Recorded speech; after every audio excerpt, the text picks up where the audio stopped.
ቅዳሜን ከሰዓት እንደቀጠለ ነው። ባለትዳሮቹ ሰዓት ላይ ደርሰናል። እንግዲህ ከ18 ዓመት በላይ በትዳር በትውውቅ የቆዩ ጥንዶችን ጋብዘናል። አቶ ዳዊት መለሰና ወይዘሮ ሜላት ተሾመ ይባላሉ እንግዶቻችን።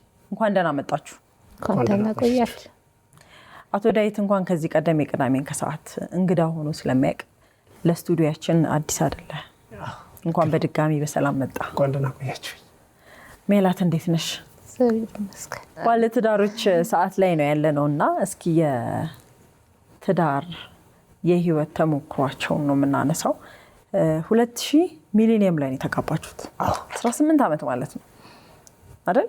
በትዳር ከዛ በፊት የትውውቅና የእጮኝነት ጊዜያችሁን እስኪ ያስታውሱ።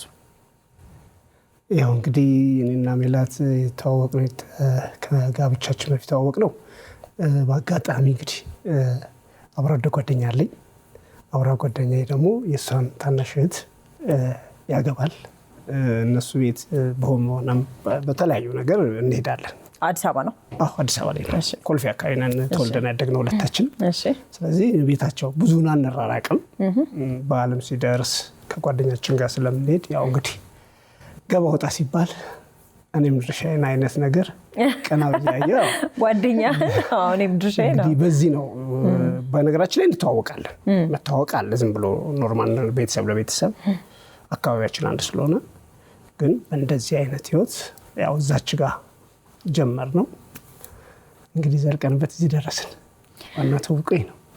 ያኔ እንግዲህ የሶሻል ሚዲያ የለም፣ ስልክም የሞባይል ስልክ መደዋወል ብዙ ላይኖር ይችላል እና ትንሽ መልፋት የሚጠይቅ ይመስለኛል አይደለ? ወደ ሰፈር መሄድ ደብዳቤም ነበር ምናምንና እስኪ ሜላት እስኪ አስታውሽኝ ዳዊት ወደ አንቺ ሲመጣ ያንቺ ምላሽ ማለት ያው እኔ ሲደውልልኝ እሱን ፈልጎ ነገር ነበር የመሰለኝ። የህቴም በዓል ማለት ነው የባህል ጊዜ ነበር። አጋጣሚ ደወለልኝ ለመጀመሪያ ጊዜ ስንገናኝ። ከዛ አልመጣም እኮ ብያልኩት ስለ አይ አትወጪም ሻይ ቡና ብንል አለ። ለቤት ስራ ስለነበረ ባህልም ስለነበር ቆይ እሺ በቃ ስጨርስ አልኩ። ከጨረስኩ በኋላ ዝም ብዬ ነው ነገሩን እንደዚህ አስቤ አይደለም ወጣሁኝ። ከዛ በቃ ያው እንደዚህ ብሎ ጥያቄ ነገሩ የዛኔ ስልክ ነበረ ሞባይል አይደለም። ሞባይል ነበር። ስንት 90 ስንት ነው? 98 ብቻ ነበረ ሞባይል። ከዚያስ በኋላ ነገሮች እንዴት ተቀየሩ? ከዛ በቃ ያው በተደጋጋሚ መደወል ጀመረ እና ያው አንቺም ልብሽ ጠረጠረ መቼስ። እሺ ከዛ በቃ ወደ መስማማቱ ደረጃ ደረስን። ግን ለብዙ ጊዜ ቤተሰብ አያውቅብንም ነበር። ዳዊትም ሲመጣ እንዲህ እንደምንገናኝም አያውቁም ነበር። ከቆይታ በኋላ ለምንድን ነው አብሮአደጌ ነው እሱ አገናኝ የሚባል ነገር ሊመጣ ይችላል። ከሱ ውጭ ነው ይሄ ነገር የተከሰተው። እሱ ራሱ አያውቅም። ያው በቃ በሚስጥር አድርገነው ከገፋን በኋላ ነገሮቹ ሊፈነዱ ሲሉ ነው በቃ ሳወቃችሁ። አሁን ከዚህ በኋላ ይታወቅ ወደ ኋላ ምንል ሰዎች አይደለንም። ወደ ትዳር እያሰብን ስለሆነ ታዩት ነው ሚላላ ነገር አይደለም፣ የጠበቀ ነው። የግድ የወቅ አይነት እንትንስ ነው የገባ ነው እንጂ ለዛ ነው ሚስጥርነቱ የተጠበቀው። ወደሱ እንደሚሄድ ስቲል ነው አሁንም ማምን ሰው አለ። እሱን ያገናኘው እሱ ነው። የእህቷ ባል እንደሆነ ነው የሚታወቀው። ግን ምንም የለበት እንዳለችሽ ነው። አይቼ ወጣሁ የራሴን ስራ ጀመርኩ። እዛ ውጪ እንትን የለው። ስታሳውቁ ግን የነሱ ምላሽ እንዴት ነበር? ያው ደንግጠዋል ማለት እኔም አውርቼ አላውቅም።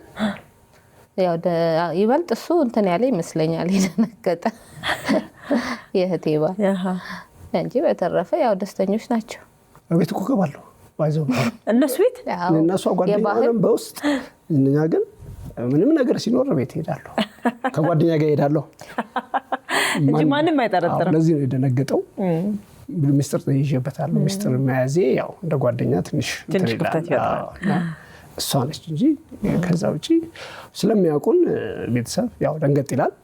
ቀጥሎ ግን ከዛ ግን የእናንተ ጥንካሬ ነገሮችን እንዲለምዱ ያደርጋቸዋል። ምክንያቱም እናንተ ቀጥላችኋል። ከዚያ በኋላ ከጓደኛ ጋር ከሜላት እህት ባል ጋር ግንኙነታችሁ እንዴት ቀጠለ? ቤተሰባዊነታችሁስ? ምክንያቱም በቃ ቤተሰብ ነው የምትሆኑት ብዬ አስባለሁ። ከዚያ በኋላ በቃ ምንም ችግር የለም ቤተሰብ ነን። ይሄን እንትንም አልተፈጠረም። ያው መጀመሪያ ጊዜ ሊደንገጥ የምትለዋ ነገር እንጂ የተፈጠረ ነገር የለም። አሁን ምንም ችግር አልተፈጠረም። የለም ሊፈጠርም አይችልም። ደበከኝ ነው የደበኩበት ምክንያት ማስረዳት ነው። ከዛ ሚሊኒየም ላይ ሰርግ አደረጋችሁ ወይስ? በጣም ይገርምሻል።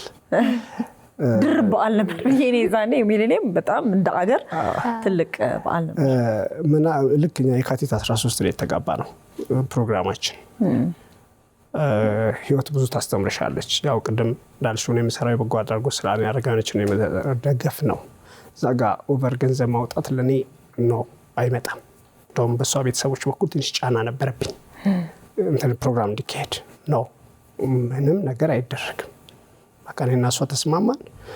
ያው ምልሽ የህቷ ባለም ብዙ ቻሌንጅ እንትን አደረገኝ። መደረግ አለበት አይሆንም አል ካርድ አሳተምን። አንድም ከስራዬ ባህሪም ተወልደን ያደግንበት ኤሪያም ስለሆነ ሰፊ እውቅና አለን። አንዱን ጠርቶ አንዱን አይሆንም ሌላ ችግር ስለምንገባ ካርድ እንዲታተም አድርጎ ቁልና አሳተምን። የቀለበታችን ለቴ ፊርማ ለታ የኔን እናቴን ወንድሜን እህቴን ቤተሰቤን እሷም ቤተሰቧን አመጡና ጓደኞቼ የተወሰነች ፕሮግራም አዘጋጀት ለፊርማ ማዘጋጃ ተፈራር ሄድን። ምሳ በላን ጨረስን አለቀ። የሆነ ጓደኞቻችን ትንሽ ካሜራ ምናምን አመጡ። ትንሽ ሰርግ መስሏል። አሳወቃችሁ ለቤተሰብ ለማሳወቅ መሄድ ያለባችሁ ድረስ ሄዳችሁ።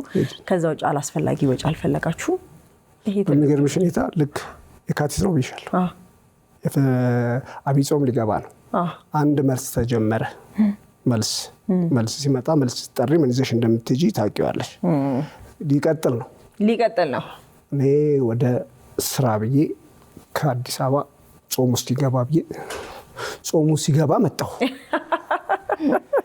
ከዛ በኋላ በጾም መልስ የሚጠራ ስለዚህ ፋሲካ ላይ ነው አይደል? አሁን ጫውታው ያለው ፋሲካ ላይ ተያይዘን እናቷ ቤት ገባሁ። በቃ በዓል እንኳን አደረሳችሁ አለን። እሷም መታ እናቴ ቤት ነው ቀለቀ። በቃ ምንድነው እንኳን እንደዚህ አድርገን ምንም ሳይባክል ቆንጆ ደስ የምትል ፕሮግራም አዘጋጅተን ነው እንጂ ሰርግ ብላ ህይወቱ ላይ ያተኮራችሁና አብሮ መኖሩ እሱ ላይ ቤተሰብም እንዳይከፋው ማሳወቅ ባለባችሁ ልክ አሳውቃችኋል። ከዛ ውጭ አላስፈላጊ ወጪውን አልፈለግነው። 18 ዓመት ማለት ነው በትዳር ስትቆዩ። እንግዲህ ትዳር ራሱን የቻለ ደግሞ ከመተዋወቅ ወጥቶ የተለያየ ቤት ቁጭ ብሎ ሻይ ቡና ጠጥቶ እንደመግባት አይደለም። አንድ ላይ ስትኖር ብዙም ማታውቃቸው ባህሪዎች ብዙም ማታውቀው ነገር እንድታውቀው እንድትጋፈጥ ነው የምትሆነውና ትዳር እንዴት አገኘኸው ዳዊት? እኔ ለመናገር ከራሲ ባህሪ ቤት ትዳር ላይ ከትዳር በፊት የነበረን ነገር ላይ ለምሳሌ አብረን እንውልና እኔ ወደ ቤት ገብቻለሁ። ለሷ ወደ ቤት ገብቻለሁ። ግን ቤት አይደለም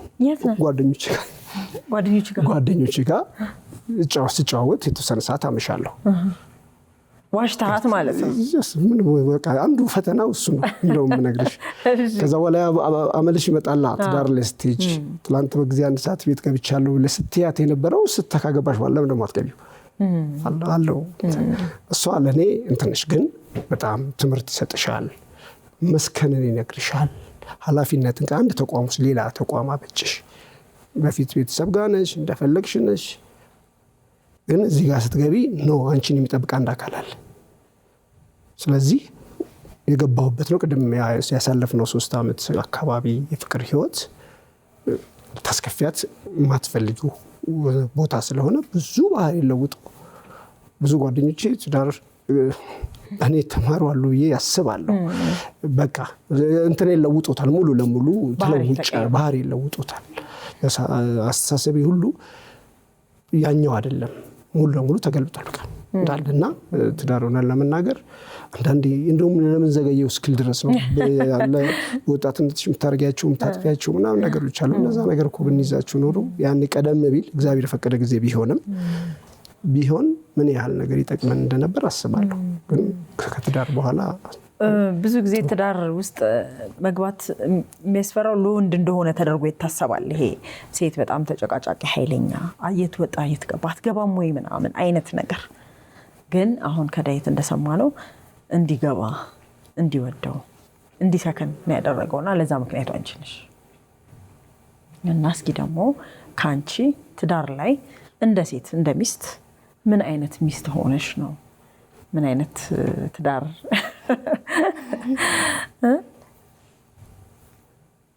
እሱን ነው የምታየው? ቢናገር አይሻልም? ነው እሱ ተናገረ። እንደዚህ ምን ነገር አለብሽ? ሴት እንደሆንኩኝ ብዬ ነው። ባይዘው እሷ ብቻ ሳትሆን ለትዳራችን እዚህ መድረስ ትልቁ ሚና የተጫወቱት ቤተሰቦቻችን በጣም ብዙ ቻሌንጆቻችንን ቤተሰቦቻችን ናቸው እንትን የሚሉልን ቅርብ የምንላቸው እናቶቻችን፣ እህቶቻችን፣ ወንድሞቻችን እሱን ይዙልናል። ስለዚህ ከግራና ከቀኝ ያለው የቤተሰባዊ ትስስሩ ቤተሰብነት ጥሩ መሆን ለኛ እኔ ዛሬ በዚህ በትዳሬ ብቻ ሳይሆን በስራዬ ላይ ጠንክሬ ዓላማዬን እንዳሳካ ያደረጉኝ እነሱ ናቸው። ጃስ ባለቤቴ ቤተሰቦቿ ሲደግፉ ነው። በ18 ዓመት የትዳር ህይወት ውስጥ የተፈተናችሁበት ጊዜ እንዳለ አውቃለሁ። እንዴትስ ተቋቋማችሁት? ያው ፈተና ምንለው ፈተና ሌላ አይነት ፈተና አይደለም። የፈጣሪ ፍቃድ የሆነ ነገር ነውና ጀስት 18 ዓመት በትዳር ስንኖር ፍሬ የለንም። የቤተሰብ የጓደኛ ወዳጅ ነኝ የሚል ሰው ሁሉ እንዴት ይልሻል? ጀስትኛ ስለምናውቅ የራሳችንን እርምጃ ወሰድን፣ ሕክምናችንን አድርገን በቃ ፈጣሪ የፈቀደው ነገር ነው። ስለዚህ ይህን ቻሌንጅ ቀላል አይደለም። ማጠብቂው ሰው ነው አግባም የሚልሻል። ሌላ ሚስት አለ። አሁን እዚህ ጋር ምንድን ነው እሱ ላንቺ ወዶሽ እንደሆነ አርጎ ነው ወይ ደግሞ ዋናው ቅድም ያልኩሽ ቤተሰቦቻችን እኔ እናቴም እሷም እናቷ እህቶቿ ወንድሞቿ የዚህ አይነት ጥያቄ አንስተውብን አያውቁም። የኔ ወንድም ልጆች የት ልጆች ቤት ውስጥ አሉ። የሷም እንደዛው ልጆች ዙሪያችን ነው። ከስራ አንግል ደግሞ የኔ ህፃናቶች ዛሬ በጣም አሉ። ስለዚህ ብዙ ጊዜን የማሳልፈው ብዙ እድሜን የጨረስኩት ከህፃናት ጋር ነው። እነሱ የሆነ ስታረጊ የሆነ ነገር ለነሱ ደብተር የሆነ ስታረጊ ብቻ አባቴ ብለው የሚጠሩኝ ሰዎች አሉ። ሁለት እኔና ሚላ ስንገናኝ አግሪመንት አልገባንም። የልጅ የፍቅር አግሪመንት ነው የገባን። ፍቅር ነው ያስተሳሰረን። በፍቅር አብረን ኖረናል። ዋት ልጅ ሰጤ ነው እና ልጅ እንትን ይመስላል የሆነ ስለዚህ በምን አርጌ ነው ልጅ እኮ አንዳንዴ እናያለን አይደለ? ልጅ ከባረከልሽ ነው ልጅ የሚሆነው። ስለዚህ ክደሽ የምታመጪው ልጅ ፍቅርን ገፍተሽ ነው የምትሄጂው። የሚያመጣውን ነገር ስለምናውቅ ነው። እንደው እዚህ ጉዳይ ላይ እንዴት ነገሮችን እስካሁን ድረስ እንደተቋቋማችሁ? በቤተሰባችን በሁለታችንም እንዲህ አይነት ነገር የለም። ይበልጥ ደግሞ የቤተሰብ ይብስ ነበረ። ቢሆን ኖሮ የሚከብደው እሱ ነው። የሌላውን እንኳን ያው ብዙ ይላል፣ አሁንም ብዙ ሊል ይችላል። ግን ቤተሰቦቻችን የኔም ሆነ እሱ በቃ የሚሰጠው እግዚአብሔር ነው በሚለው ነው የሚያምነው። ያም ደግሞ የሚሰጥም አሁንም እግዚአብሔር ነው። እውነት ነው። ስለዚህ ብዙም ስላልሆነው ነገር እግዚአብሔር የራሱ ፍቃድ ነው የሚሆነው። ደግሞ አሁንም ቢሆን እኔ ውስጤ የሚያምነው ማለት ነው የነሳራ አምላክ የኤልሳቤት አምላክ ነው ያለው ያደርጋል ብዬ ተስፋ አደርጋለሁ። ባይሆንም እንኳን የራሱ ፍቃድ ነው። እንትን አለ ለምን እንዲህ አይነት ነገር ከአንድ ሰው ጋር የተጋጨው በሬ አርድልሃለሁ ልጅ ከወለድ ካለ እንዴ እንግዲህ እኔ በሬ ለማግኘት ምን ማድረግ አለብኝ? እናምጣና አርጋኖቹ ጋር አብላልኝ ያለ በጣም ስትሄጂ የሚያስቅ የሚገርም ነገር ነው። ወጥተሽ ቁጭ ብለሽ ታስቢ ምን እያለኝ ነው እላለሁ። እሱ ለኔ በቃ ልጅ እንዳገኘው እንደሰጠኝ ነው የምቆጥረው። እዚህ ጋር ሳይሆን እንደዚህ አይነት ሰዎችን ፍሬ ሲኖር እነዛን ለማስደሰት እንጂ አንቺውት በልጆች አሁን ይታችበ ነው። ምንም እናንተን ፍቅር አስተሳስሯችሁ ኖሯቸዋል። ወዳጆቻችሁም ቤተሰቦቻችሁም እንደዚያ ምቾት ሰጥቷችሁ ኖሯቸዋልና ከምንም በላይ ደግሞ ለሌሎች ተርፋሃል ዳዊት፣ ለሌሎች ተርፏቸዋል ሁለታችሁ። ከ3 ዓመት በፊት ይመስለኛል እንግዲህ ዳዊት ስቱዲዮ መጣ ነበር በበጎ አድራጎት ድርጅት ምክንያት። እስኪ ስለሱም እናንሳ። በዓልን እንዴት ነው የምታከብሩት? ቤታችሁ አታከብሩም፣ ብዙ ጊዜ ከነሱ ጋር ነው የምታሳልፉትና እስኪ ስለሱ እናንሳ። ያው እንግዲህ እኔ እየሰራ ያለሁት የዛሬ 25 ዓመት መሰረት ነው። በልጅነት በጉርምስና እድሜ መሰረት እንደቀልድ የተጀመረ ነው። ዛሬ እዚህ የደረሰው ተስፋ ማህበራዊ ልማት አቀፍ ማህበር ይባላል። አረጋውያን ላይ ነው ዋናው መነሻው። እነሱ ናቸው ዙሩ ያሳደጉን። እኛንም እዚህ ጋር እንድደርስ ያደርጉ ሰዎች ሲቸገሩ በማየት ነው እና የገባንበት።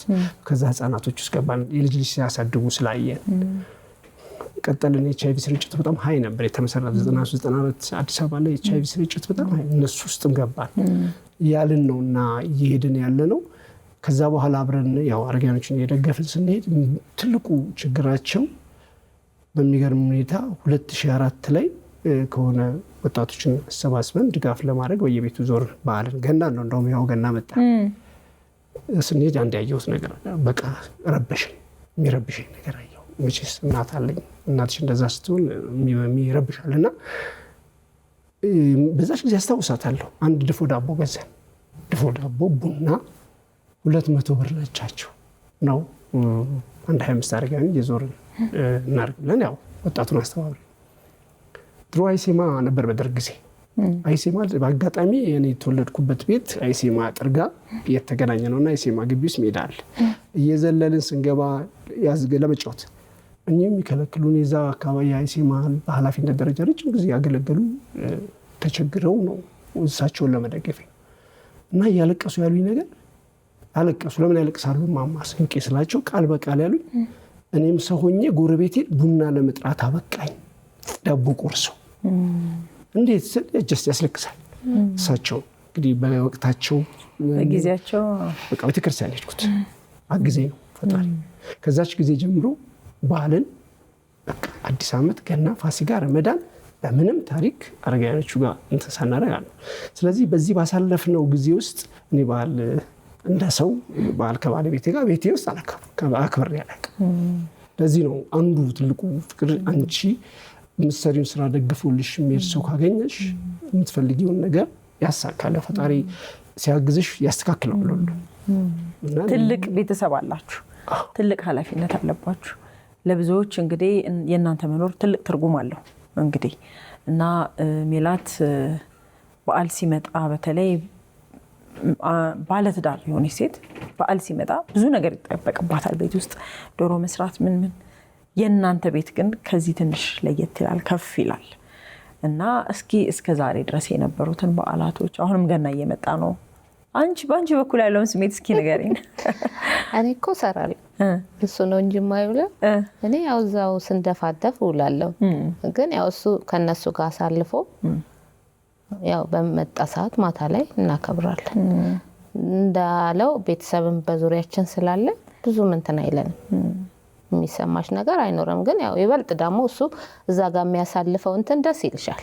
ከነሱ ጋር ትልቅ በረከት ምርቃት አለ እና እኔ አንድ ቀንም ቅር ብሎኝ አያውቅም። አንቺም ከነሱ ጋር ተሳልፈልሽ? ብዙ አላሳልፍም። ያው የባህል ስራ እንደ ሴት ማለት ነው ቤት ውስጥ ነው ማሳልፈው። አንዴ ብቻ ነው ያሳለፍኩት። ምን አይነት ባህሪ ያለው እንግዲህ እሱ ፊት ነው የምጠይቅሽ? ቅድም ከካሜራ ጀርባ ብዙ ስትነግሪኝ ነበር እኮ። ብነግርሽም ያው ባህሪው እንዲህ ነው አላልኩም። ጥሩ ባህሪ ነው። ለራሱ ምንም አይመስለውም ስትይ ነበር። ለራሱ አያስብም ነው በቃ የሆነ ከሚሰራው ነገር አንጻር እዛ ጋር የተጎዳ ሰው አይቶ የማይበላበት ጊዜ አለው። በቃ የሆነ ተሰምቶት የሚያለቅስበት ጊዜ አለ። ያ እንትን አንደኛ ነገር ስትኖሪ ነው እኮ ያንን ማድረግ የምትችይው። እሱ በጣም ኦቨር ስሜታዊ ይሆንና ያው አለመብላትም ያው ራስን ነው የሚጎዳው። ለራሱ አያስብም ልሽ ብዙ ጊዜ ለዛ ነው። ማን ያግዛል ግን ዳዊት? እግዚአብሔር ይመስገን ኢትዮጵያ እኮ በጣም ይገርምሽ። ስንት ሆኗል ቁጥራቸው? እንዴ በጣም ብዙ። አሁን እንግዲህ ገና መጣ። አሁን ገና ከ150 እስከ 250 ሰዎች ድጋፍ ለማድረግ ፕላን አድርገናል።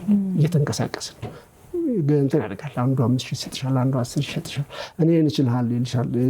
ቅድም እንዳነሳሽው እናንተ የዛሬ 3 ዓመት ትልቁ ኦዲየንስ ያለው ሚዲያ አካል ስለሆነ ኢቢኤስ እዚህ ላይ በቀረብኩባት ቀን የመጣልኝ ድጋፍ ቀላል አይደለም። እስቲ ነው ከዛ ጊዜ ጀምሮ የተዋወቅኳቸው እንደ ቤተሰብ ነው እስካሁን ድጋፍ የሚያደርጉልናል። ባለቤትህም በደንብ አድርጋ ተደግፋለች፣ ከጎንህ አለች እና እንደው በስተመጨረሻ ዛሬ ጉዳያችን ትዳር ስለሆነ ስለ ትዳር እያነሳን ስለሆነ ይሄን ያህል ዓመት በትዳር ስትቆዩ እንግዲህ ብዙ ጊዜ ይፈጠራል፣ የተለያዩ ችግሮችም ይፈጠራሉ። ግን እንደው ትዳርን ጠብቆ ለማቆየት በሰላም ለመኖር እናንተ ጋር ያለ ሚስጥር እንደው ብታጋሩን። ያው ትልቁ ነገር ሰው መማር አለበት ብዬ የማስበው ጀስት ፍቅር ነው አንዱ ትልቁ። ምንም ወደዚህም ሳንል ፍቅር ነው። ፍቅር ትልቅ ነገር ነው። ፍቅር ካለ ሰላም አለ፣ ፍቅር ካለ ስኬት አለ። ስለዚህ ይሄን ነገር ይዘን ፍቅሩ ካለ ውስጣችን የማይቻል ነገር የለም። እኔም ተናድጄ መጮህ ከጀመርኩ አጠገቤ ዞሮ ትልልኛለች። እሷም እኔ አጥፍቼ የሆነ ነገር ስጮህ ወደ መኝታ ቤት እገባለሁ፣ ዞር እላለሁ። ነገሩ ምን ይሆናል? ይቀዘቅዛል። ዋናው መቻቻል ነው። ያላውቅም ሽማግሌ ገብታ እና በግልጽ ነው የምሰራው። የማደርገውን ነገር ምንም የሚደበቅ ነገር የለም። እሷ ጋር የሚያው ነው። ስለዚህ ኑሯችንን ለማሸነፍ ነው የምንጥረውና ትልቁ ዓላማችን ትልቅ ዓላማ አለኝ። ያን ዓላማ እነዚህ ሰዎች ስለሆኑ ህጻናቶች አድርገው አገር ተረካቢ ሆነው ማየት እንደዛ አይነት ስለሆነ እሱ ላይ ነው ማሮጥ የምፈልገው። እኔም እንደ ቅድም እንዳልሽው ፈጣሪ መጣና ይጋርደዋል። ለዘንጠ በታጥሩ ነው ያደርጋል። ለእናንተ ጥንካሬ ይሰጣል፣ ለችግሩ ደግሞ አቅም ያሳጣል። በነገራችን ላይ እንግዲህ ይህ ፕሮግራም ተጀምሮ እስካሁን ሰዓት እስኪደርስ ድረስ ሜላት ያወራችሁ በጣም ጥቂት ነው። በቃ የሆነ ነገር ስልሽ ራሱ ነው የምትይው። እንደው በመጨረሻ እንደው ዳዊትን ባለቤትሽን ለሱ ያለሽን ፍቅር እንኳን እሺ አሁን እዚህ ጋር ገለጭ ብልሽ። ዴቭ ትልቅ ቦታ አለኝ እና ያው በጣም ነው የምወደው። እግዚአብሔር ያክብር፣ እድሜና ጤና ይስጥህ ማለት ውጭ ምንም የለኝም። ዛሬ እንግዲህ በባለትዳሮቹ ሰዓት አቶ ዳዊትና ወይዘሮ ሜላት የቆዩበትን ዓመታት ፍቅር፣ ትዳር፣ ህይወት ስራቸውን አካፈሉን። ስለነበረን ጊዜ በጣም አድርገን ነው የምናመሰግነው። ወደ ሌሎች የቅዳሜን ከሰዓት ዝግጅቶች አለፍን። አብራችሁ ቆዩ።